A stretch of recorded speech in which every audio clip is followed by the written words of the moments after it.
right, let's go on to part 2. So if you're just joining us for this series, we are going through everything that it takes to get you started investing in the stock market. And we're going to go through what some of those options are for you, but we're going through some of the background on stocks and funds and all that good stuff and how the stock market works. So what have you done that was hard? I want you to think about that and say to yourself, you know what? Now's the time. This is what I'm going to do. I'm going to do this for me because look, this is where I want to be. Whatever your goals are, whether that's buying a house, whether that's traveling around the world, just being able to spend more free time with your family, not work so hard, to have some money coming in to maybe supplement what you're doing in your work. Now's to start it, because we don't want to start investing today and think we're going to have money next month. You want to, if you have some dividends, but it's going to take time. It's not overnight success. It's honestly not. So you want to get started. I've just been so thankful and grateful that I did learn about stock investing, because even for the long term, day trading does not work for me. The way my anxiety is set up, I can't do that. I can't do day trading, swing trading, all that good stuff. But I'm just so thankful when I look at these pictures, Leaning Tower Pisa. I was in France, I was in Cannes here, and just being able to see the world and explore and not be worried about my bills or debt or anything like that. It's just been a really true blessing. You should also be very familiar with the difference between capital gains and dividends and how you can use those before retirement. And you'll choose the right investment options for you, because this is the most popular question. How do I know what to invest in? Well, we're going to learn all of that. So keep watching the videos that are inside of this workshop area at theachieveher.com invest. You can go to lakishasimmons.com to get to it as well. So I'll see you in the workshop. Is it possible for you to trade your wages for stocks?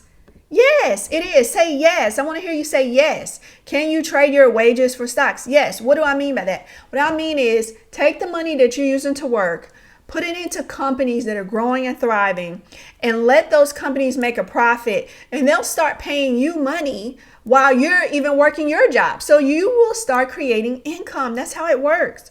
So the way that you do this is you have to buy and sell stocks on something called a stock exchange. So there are several of these, right? So you've heard of the New York Stock Exchange. You've heard of the NASDAQ. Those are the two biggest ones in the United States. And honestly, in the world, I'm going to show you a chart shortly. And so you'll place your trades through a broker, which then deals with the exchange on your behalf. If you're an individual investor like me, you can open an account at Fidelity, Vanguard, Schwab, whatever your flavor is, and that's your broker. So you will put those orders in through them and say, hey, I want to buy 2 shares of Amazon. Okay. Go into the system, it's all electronic. You make sure your money is there just like a bank account. Okay. And then once you start to make the purchase, it'll walk you through the process. You buy those stocks, and guess what? You're a stock owner. Once that order settles and the money comes out of your account, you then own that stock, and you own it until you sell it. It's yours. So you own a portion of that company. So let's look at some of the stock exchanges here. Okay. NASDAQ, New York Stock Exchange. And then this is in just overall. So then you have Shanghai, Tokyo. Okay. All right. So the first stock markets appeared in Europe, or not, in the 16th and 17th centuries, in port cities, right? Because that's where a lot of the trading was happening. So that makes sense, right? They're trading goods. And then the New York Stock Exchange opened around 1790, 1792. It does require each company to have around 400 or 1.1 million shares outstanding. And then you've heard of the NASDAQ. So this is what it stands for: National Association Securities Dealers Automated Quotation System. Woo, that's a lot to say.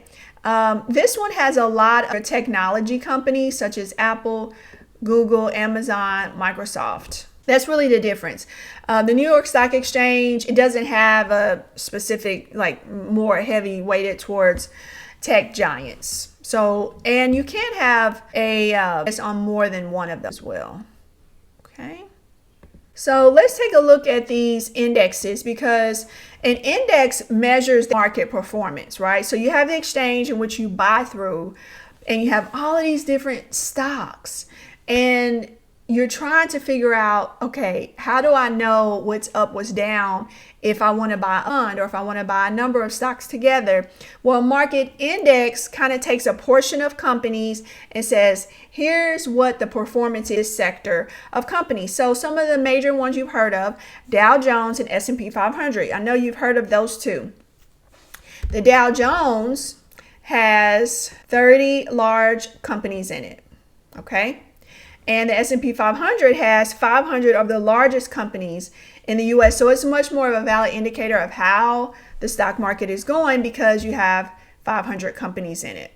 So let's look at the Dow Jones here. We have 30 stocks, and they're blue chip stocks. So look at these companies: United Healthcare Group, Microsoft, Goldman Sachs, Home Depot, Caterpillar.